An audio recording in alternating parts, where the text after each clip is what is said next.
जय गुरु जी, शुक्राना गुरु जी। जय गुरु जी संगत जी। आज हम जानेंगे कैसे गुरु जी ने अपनी एक प्यारी संगत की शादी करवाई, शादी से लेकर बच्चे और उसके बाद बिना सर्जरी के उनका इलाज करवाया। जय गुरु जी, शुक्राना गुरु जी। आगे बढ़ने से पहले आप अपने चैनल गुरुजी सत्संग वर्ल्ड को सब्सक्राइब कर लीजिए ताकि आपको ऐसे के सत्संग, ऐसे के वीडियोस रोज़ सुनने को मिले और आप गुरुजी से और ज़्यादा जुड़ सके।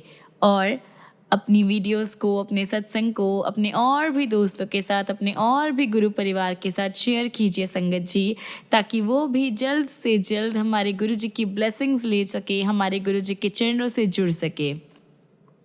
और हाँ, अगर आप में से कोई संगत अपना सत्संग हमारे साथ शेयर करना चाहती है, बाकी गुरु संगत के साथ शेयर करना चाहती है, तो नीचे दिए गए मोबाइल नंबर या फिर ईमेल आईडी पर हमें मैसेज करें। आपके सत्संग भी बहुत जल्दी हमारे सारे सत्संग के साथ, सारी संगत के साथ शेयर किए जाएंगे। जय गुरु जी, शुक्राना गुरु जी। आज हम जानेंगे कैसे गुरुजी ने कंवर लाल अंकल को ब्लेस किया, जो कि दिल्ली के रहने वाले हैं। 1998 में लाल परिवार का सब कुछ बदल गया। दिल्ली छावनी एरिया में उनके बड़े बेटे की एक एक्सीडेंट में मौत हो गई और श्री कंवर लाल की जो वाइफ थी, उनकी मेंटल जो कंडीशन थी वो काफ़ी ज़्यादा ख़राब हो गई। फिर एक family friend Shri Prem Singh Singapore में भारत के एक राजदूत रहे थे। वह उन्हें अचानक से एक दिन मिले। जब उन्होंने इनसे, कंवर जी से, इनकी फैमिली के बारे में पूछा तो उन्होंने इस अनहोनी के बारे में सब कुछ उन्हें बताया। लाल परिवार जो है, उन्हें पता नहीं था कि प्रेम सिंह जो है वो गुरुजी की संगत है और उन्होंने उन्हें गुरुजी से मिलने की सलाह दी। कंवर अंकल एम्पायर स्टेट में एक दिन सुबह पहुंचे और उन्होंने प्रेम सिंह का परिचय पत्र दिखाकर गुरुजी से मिलने की इच्छा जाहिर करी। जब गेट पर एक संगत सुदामा, उन्होंने उनको रोका और कहा कि यह गुरुजी से मिलने का टाइम नहीं है और वह शाम को आए। कंवर अंकल ने फिर से उनसे रिक्वेस्ट की कि वह कार्ड गुरुजी को दिखा दे, पर सुदामा अंकल बिल्कुल भी अनअफेक्टेड रहे और उन्होंने बोला कि गुरुजी की संगत जो है वो शाम को होती है और उसमें उनके और भी संगत आती है, तो वो भी शाम को ही गुरुजी के पास आए। कंवर अंकल वापस चले गए और उन्होंने अपने दोस्त से बात करी तो उन्होंने भी उन्हें शाम को जाने को कहा। संध्या को कंवर अंकल उनके friend Prem Singh empire state के बाहर उनको वेट करते हुए मिले और वह दोनों फिर अंदर गए। गुरुजी ने कंवर अंकल को अपनी जो कंडीशन थी, अपनी जो प्रॉब्लम थी, वह बताने का मौका दिया। वाइफ के ट्रीटमेंट के लिए उन्होंने एक अभिमंत्रित लोटे से जल को लेने को कहा। फिर जैसे हमेशा होता है, वह जल प्रसाद लेकर कंवर की पत्नी 15 दिन में ही बिल्कुल ठीक हो गई और वह चल पड़ी। उन्होंने रोना बंद कर दिया, उनका जो ब्लड फ्लो था वो भी नॉर्मल हो गया और अब वह नॉर्मल फील करने लगी थी। मई 2000 में फैमिली ने गुरुजी के पास आना शुरू कर दिया। फैमिली कुछ दिनों के लिए मनाली गई थी। जब वह वापस दिल्ली आए तो कंवर अंकल को पता लगा कि उन्होंने ट्रांसफ़र का नया काम जो है वो सौंप दिया गया है। उन्हें बताया गया कि अब उन्हें अपनी जो पुरानी ड्यूटी है वो छोड़कर 15 जुलाई से न्यू दिल्ली में कस्टम ड्यूटी में बैठना पड़ेगा। गुरुजी के पास जाने पर उन्हें फिर से छुट्टी पर जाने का एक सुझाव दिया गया और ये जो बात है वह 24 जून 2000 की है। उस समय तक कंवर अंकल के मन में गुरुजी के लिए एक कंप्लीट भरोसा जो है वह नहीं जागा था, ऐसा वह कहते हैं। और गुरुजी की बात को टालकर कंवर अंकल ने अपने काम पे जाना शुरू कर दिया था। उसी वीक में कस्टम ड्यूटी में 48 जो और भी लोग थे, उन्होंने उनके ऑपोजिट जो है काम शुरू कर दिया। उनके ऑपोजिट एक कार्रवाई करी गई। कंवर अंकल भी उनमें से एक थे। यदि उन्होंने गुरुजी का कहा माना होता तो उनका नाम नहीं आता। कंवर अंकल ने यह बात फिर से गुरुजी के पास रखी, गुरुजी को बताया तो उन्हें गुरुजी ने चिंता मुक्त रहने के लिए कहकर एक और प्रॉब्लम की ओर उनका जो ध्यान था वह आकर्षित किया। मतलब एक और ध्यान की तरफ उनका जो ध्यान था वो डाइवर्ट किया, वो थी उनकी बेटी की शादी। कंवर अंकल को थोड़ा सा पीसफुल तो नहीं लगा, पर फिर भी उन्होंने इस बात पर ध्यान देना शुरू किया। जो 48 नेम्स आए थे उनमें से 33 लोगों की तरफ कार्रवाई हुई। जो 33 मेंबर्स थे उसमें कंवर अंकल और उनके नीचे और भी जो लोग थे उनका नाम नहीं था, और जो 33 लोग आए उनमें बाकी सब की कार्रवाई की गई। गुरुजी के कहने पर कंवर अंकल ने अपनी बेटी के लिए लड़का ढूंढना शुरू कर दिया।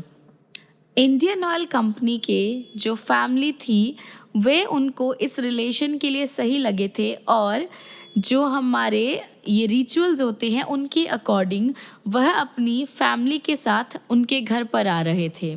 जब वो आने लगे थे उनके मिलने से पहले गुरुजी ने कंवर अंकल को बुलाकर जो लड़का था उसके फादर को सफ़ेद रसगुल्ले खिलाने को कहा।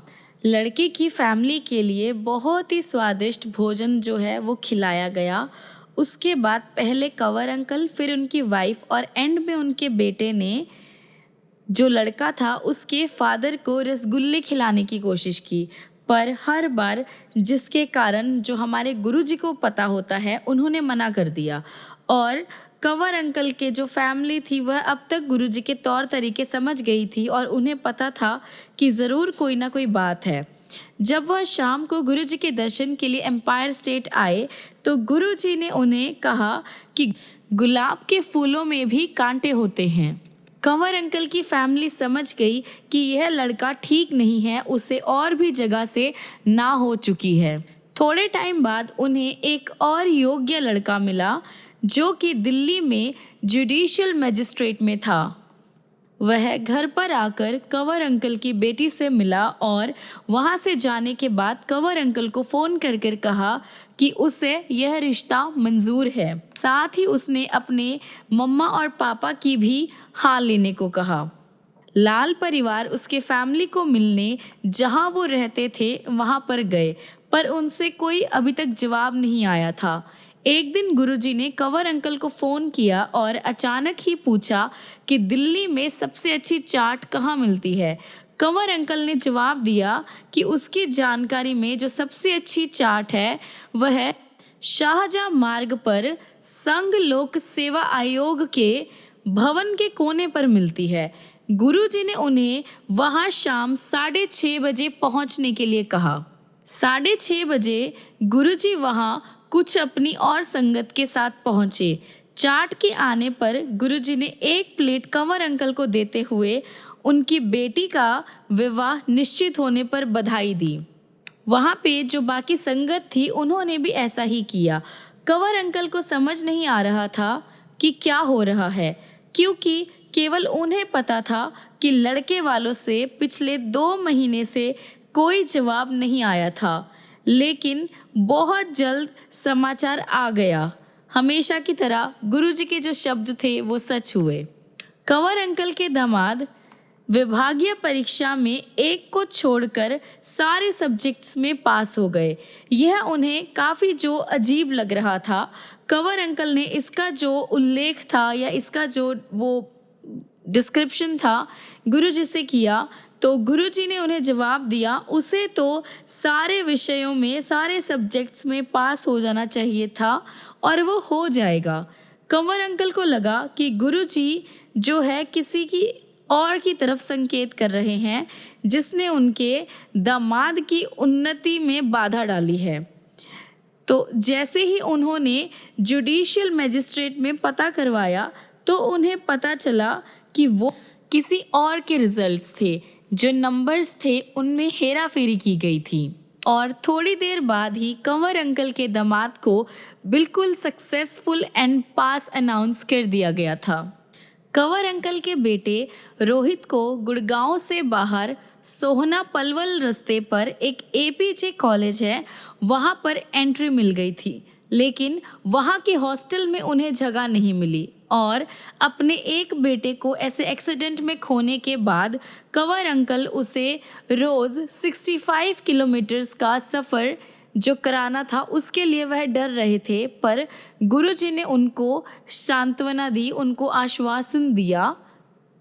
फिर जैसे नियति थी कि एक दिन जिस गाड़ी में वह यात्रा कर रहा था, वह आ रहा था, एक ट्रक से उसका एक्सीडेंट हो गया और जो गाड़ी चला रहा था वह अपनी एक आँख खो बैठा और बाकी सब बच्चे भी घायल हो गए थे। पर रोहित को, जैसे गुरुजी की इच्छा थी, एक खरोच भी नहीं आई। कंवर अंकल उस शाम को संगत में पहुंचे तो गुरुजी ने कहा कि उन्होंने उनके पुत्र की रक्षा करी थी। गुरुजी की कृपा उसके बाद भी उस पर बनी रही। वह अपने 3rd ईयर में जो एंट्री है वो नहीं ले पा रहा था, क्योंकि उसका जो 1st ईयर था उसमें एक सब्जेक्ट था, उसमें वह रह गया था। जब गुरुजी को इस बारे में पता लगा तो उन्होंने कहा कि कोई बात नहीं, उसे एंट्री मिल जाएगी। और फिर जैसे भगवान की ही इच्छा थी, एपीजे ने अपने जो रूल्स थे वह बदल दिए थे। अब अगर जो स्टूडेंट है 20 में से 18 सब्जेक्ट्स में पास है तो वह 3rd ईयर की कॉलेज में एंट्री ले सकते हैं। और इस तरह रोहित अपने 3rd ईयर में एंट्री ले पाया।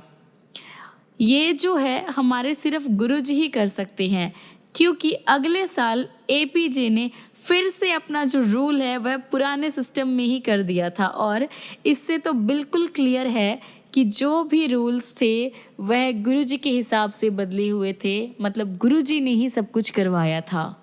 संगत जी, गुरुजी हर एक चीज़ को अपने आप ही कर देते हैं, हमें बोलने की भी ज़रूरत नहीं पड़ती। अब कंवर अंकल की सास जो है, दिल्ली के सर गंगाराम हॉस्पिटल में उनकी सर्जरी होनी थी, क्योंकि उनके जो राइट घुटने थे उनमें काफ़ी ज़्यादा दर्द रहता था। लेकिन गुरुजी ने उसके लिए मना कर दिया था और साथ ही उन्हें आदेश दिया था कि उनको हॉस्पिटल के आसपास भी न ले जाया जाए। और गुरुजी ने फिर से अभिमंत्रित तांबे के लोटे का जो उपचार था वह करवाया और उससे चमत्कार हुआ। उनके जो घुटनों में दर्द था वह 1 महीने के अंदर अंदर बिल्कुल ठीक हो गया। जैसे वह पहले थी बिल्कुल वैसे ही अब वो अपने घुटनों को हिला डुला सकती थी। संगत जी, आपको गुरुजी से कुछ भी मांगने की ज़रूरत नहीं है, ना कभी पड़ेगी। आप बस उनको प्यार से, दिल से याद करके देखिए। संगत जी, गुरुजी हर पल हाजिर है आपके लिए। आप बस उन्हें प्यार कीजिए, उनसे हर टाइम आप कंप्लेंट्स या उम्मीदें मत कीजिए, सिर्फ शुक्राना कीजिए कि आप कितने ग्रेटफुल है आप अपनी लाइफ के लिए, आप अपनी ब्लेसिंग्स के लिए। उनका शुक्राना कीजिए। मैं अपना सत्संग यहीं पर विराम देता हूँ संगत जी। जय गुरुजी, शुक्राना गुरुजी। आइए संगत जी, अब हम अगला सत्संग सुनेंगे जीपी सिंह अंकल का, जो कि दिल्ली से है। हम गुरुजी के पास फरवरी 1999 से आते रहे हैं। हमने गुरुजी की जो प्रतिभा है, उनकी जो कृपा है, उनकी ब्लेसिंग्स है, उनके बारे में बहुत सुना था। लेकिन जब उनके दर्शन हुए तो हमारी जो उम्मीदें थी वो और ज़्यादा बढ़ गई थी। सबसे पहले गुरुजी की ब्लेसिंग्स मेरी वाइफ के ऊपर हुई। वह पेट के निचले जो हिस्सा था और पीठ में किसी ऐसे एक बीमारी से परेशान थी जिसका ना तो पता लग रहा था और ना तो उसका दर्द है वह कम हो रहा था। उसने गुरुजी से प्रार्थना करी जिससे वह उनके दर्शनों के लिए आ सके।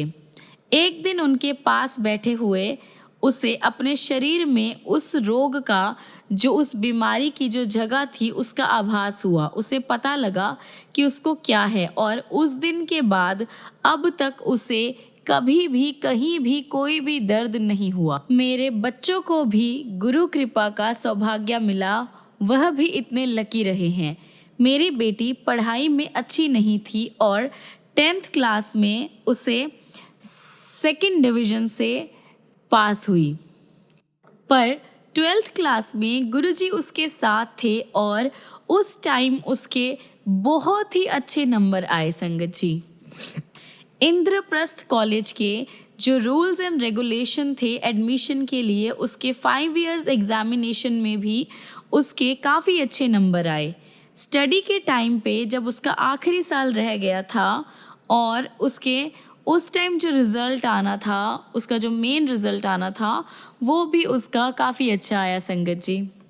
मेरे बेटे की जो समस्या है, उसकी जो प्रॉब्लम है, वह काफ़ी अलग ही थी। वह काफ़ी ज़्यादा एग्रेसिव नेचर का था और किसी का कहना भी नहीं मानता था। उसका स्टडीज़ में तो बिल्कुल भी मन नहीं लगता था और हम सब सिर्फ उसके बारे में ही चिंता करते रहते थे। गुरुजी ने उसे एक अभिमंत्रित चांदी का कड़ा पहनने को कहा और बहुत जल्द उसमें काफ़ी ज़्यादा चेंजेस हमें दिखाई दिए और वह ठीक से पढ़ाई भी करने लगा। गुरुजी की दया से अब वह एक इलेक्ट्रॉनिक्स इंजीनियर है और एक काफ़ी अच्छी कंपनी में काम भी करता है। वह हम सबसे काफ़ी ज़्यादा प्रेम करता है और गुरुजी का जो स्वरूप है वह हमेशा अपने पास रखता है। एक बार अपने दोस्तों के साथ जाते हुए कार में एक्सीडेंट हो गया। कार तो बेकार हो गई, पर गुरुजी की ब्लेसिंग्स से कार में जो भी बैठे थे सब ठीक। संगत जी, गुरुजी ने अपनी ब्लेसिंग्स मेरे ऊपर भी बनाई रखी है। गुरुजी ने मेरी भी बहुत हेल्प की है। अक्टूबर 2003 में जब मुझे एक सार्वजनिक जो ऑर्गेनाइजेशन था उसके डिवीज़न में मुझे काम मिलने वाला था, तो मेरे ऊपर काफ़ी ज़्यादा अड़चनें आ गई थी। मेरे अगेंस्ट किसी ने झूठे एलिगेशंस लगा दिए थे, लेकिन गुरुजी की कृपा से सारी जो प्रॉब्लम्स हैं, सारे एलिगेशंस, सब कुछ वापस ले लिए गए थे और अब मैं दिल्ली के एक इंटरनेशनल ऑर्गेनाइजेशन के साथ काम करता हूँ। गुरुजी की जो ब्लेसिंग्स है उसकी कोई लिमिट नहीं है, उसकी कोई सीमा नहीं है, सिर्फ कंप्लीट सरेंडर होना चाहिए। एक बार गुरुजी एक शादी में गए थे चंडीगढ़ में और हम उनके साथ थे। उन्होंने हमें स्वर्गीय श्री गिल के घर जाने का आदेश दिया। उनका घर गुरुजी के मंदिर के जैसे ही सजा हुआ था। गुरुजी के जीवन काल का चित्र और मंदिर के प्रतिरूप में सजे भवन में ऐसी झलक आ रही थी कि आपको कैसे एक्सप्लेन करूं। वहीं पर गुरुजी के एक स्वरूप को देखते हुए उनके माथे में गुरु नानक का चेहरा दिखाई दिया।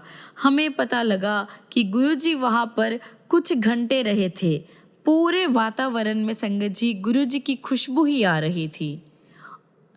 एक और अन्य ओकेजन पर, एक और दूसरे ओकेजन पर जब मेरी वाइफ गुरुजी के पास ध्यान मुद्रा में बैठी हुई थी, तो गुरुजी के हाथ में पकड़े हुए ग्लास में उसे एक सांप दिखाई दिया। आज भी हमें उन्हें आसपास अनुभव कर सकते हैं, जैसे वह हमें अपना आशीष और सुरक्षा दे रहे हो, जैसे वह हमें हर टाइम ब्लेस कर रहे हो। उनकी शरण में आए हुए जो भी भगत होते हैं, जो भी संगत होते हैं, उनकी जो संख्या है वह बढ़ती हुई देखकर हमें काफ़ी ज़्यादा खुशी होती है। संगत जी, आप बस गुरुजी को कंप्लीट सरेंडर करके देखिए, गुरुजी कैसे आपका हर पल साथ देते हैं, कैसे आपको अपनी ब्लेसिंग्स का पात्र बनाते हैं, कैसे आपको अपने चरणों से जोड़े रखते हैं। संगत जी, मैं अपने सत्संग को यहीं पर विराम देना चाहूँगा। सत्संग तो बहुत है पर काफ़ी लंबा हो जाएगा, इसलिए मैं फिर कभी अपने और भी सत्संग आप सभी के साथ शेयर करूँगा। जय गुरु जी, शुक्राना गुरु जी। आइए संगत जी, अगला सत्संग हम सुनेंगे जीतू अंकल का, जो कि गुड़गांव के रहने वाले हैं।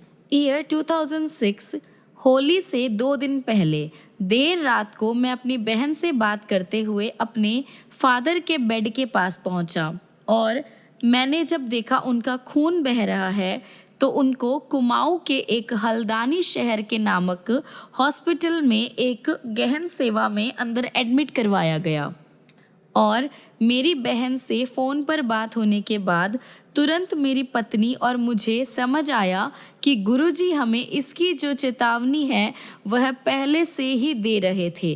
फरवरी 2006 में शिवरात्रि से पहले ठंड का जब टाइम था, तब मेरे पिता भीमताल से गुड़गांव हमारे साथ रहने आए थे। तो गुरुजी ने उनके बारे में पूछा था। गुरुजी जानना चाहते थे कि क्या वह शिवरात्रि से पहले ही घर वापस चले गए हैं, जो सच था। गुरुजी ने एक अन्य भक्त, मेरे मामा जी कर्नल जोशी, उनके द्वारा संदेश भी दिया था कि मेरे फादर मेरे पास रहने के लिए आ जाए। गुरुजी के सदा हमेशा जो भी वो भविष्यवाणी या भविष्य के लिए बात कहते थे, हमने उसे अनसुना कर दिया था और इस वजह से मेरे फादर जो है ब्लड फ्लो के दौरे से बच नहीं पाए। जब ये अनहोनी हुई, वह हल्द्वानी से वापस भीमताल अपने घर जा रहे थे। दौरे के आवेग जो है वह काफ़ी ज़्यादा तेज़ था। अगर गुरु कृपा नहीं होती तो वह उनकी जान भी ले सकता था। उनका ब्लड फ्लो बढ़ने से जो मेरे फादर की नकसीर थी वह फूट गई थी और इस तरह उनकी जो आर्टरीज थी उसमें भी इनका असर हुआ। अगर ऐसा नहीं हुआ होता तो गुरुजी ना होते तो यह जो है उनको हार्ट में भी प्रॉब्लम क्रिएट कर सकता था, उनको हार्ट अटैक भी आ सकता था। आईसीयू में मुझे इतना ज़्यादा फील हो रहा था और मैं रिग्रेटफुली अपने फादर से मिला। उन्हें गुरुजी के कथन के सारी बात बताई और उनकी बात ना मानने के लिए मैं काफ़ी ज़्यादा शर्मिंदा था। लेकिन गुरुजी की दया से वह एक रात हॉस्पिटल में रहकर घर आ गए। हल्द्वानी में ही 1 वीक स्वस्थ लाभ करने के बाद हम सब गुड़गांव आए। वहीं पर उनको हेल्दी लाइफस्टाइल, हेल्दी सिस्टम के लिए सब कुछ उनको गाइड किया। फिर उसके बाद हम बड़े मंदिर कुछ टाइम स्पेंड करने के लिए गुरुजी पास गए। मुझे अपने फादर की जो ब्लड फ्लो थी उसकी काफ़ी ज़्यादा चिंता रहने लग गई थी। वह अब कम नहीं हो रहा था। ये चिंता व्यर्थ थी क्योंकि हम सब गुरुजी के चरणों में थे। अब दयावान रक्षक हमारे पिता समान गुरुजी हमारे कष्ट दूर करने में लग गए। सबसे पहले उन्होंने मेरे फादर को ब्लेस किया, उन्होंने बड़े मंदिर में उनको ब्लेस किया और मेरे फादर को एक तांबे का लोटा दिया जिसे उन्हें अभिमंत्रित कर उन्होंने जल पीने को कहा।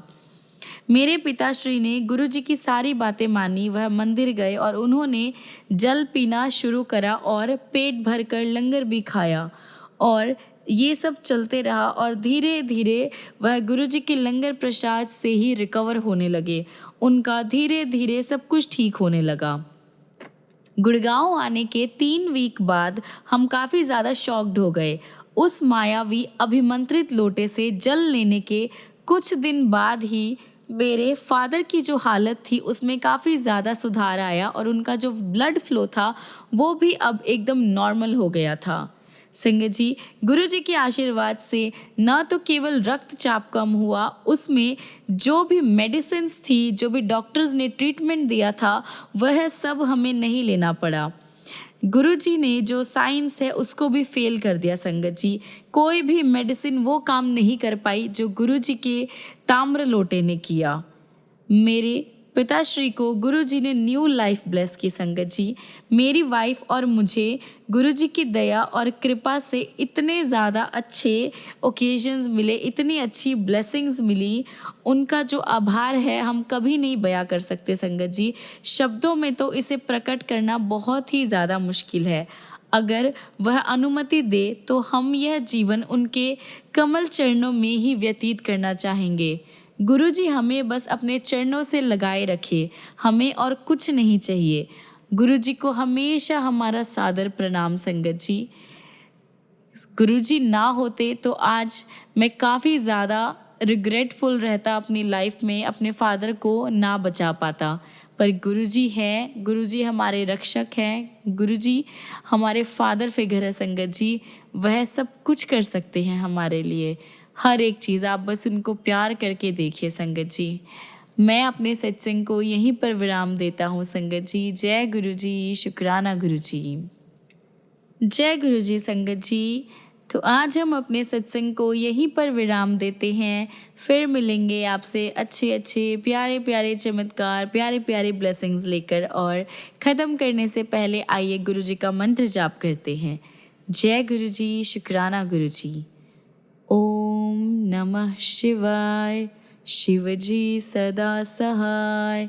ओम नमः शिवाय, गुरु जी सदा सहाय। ओम नमः शिवाय, शिव जी सदा सहाय। ओम नमः शिवाय, गुरु जी सदा सहाय। ओम नमः शिवाय, शिव जी सदा सहाय। ओम नमः शिवाय, गुरु जी सदा सहाय। ओम नमः शिवाय, शिव जी सदा सहाय। ओम नमः शिवाय, गुरु जी सदा सहाय। जय गुरु जी, शुक्राना गुरु जी। जय गुरु जी संगत जी। मिलते हैं अगले सत्संग में, अगली वीडियो में। तब तक के लिए गुरु जी आपकी लाइफ को कलरफुल बनाते रहें, आपकी लाइफ को ब्लेसिंग से भरते रहें, बहुत सारी खुशियाँ दे, बहुत सारा प्यार दे, अपना आशीर्वाद दे। और आप सब गुरु जी को ऐसे ही प्यार करते रहिए, उनके चरणों से जुड़े रहिए संगत जी। बस अपनों को कंप्लीट सरेंडर करना है और फिर आप देखिए कि आपकी लाइफ कैसे खुशियों से भर जाती है। जय गुरु जी, शुक्राना गुरु जी। जय गुरु जी संगत जी।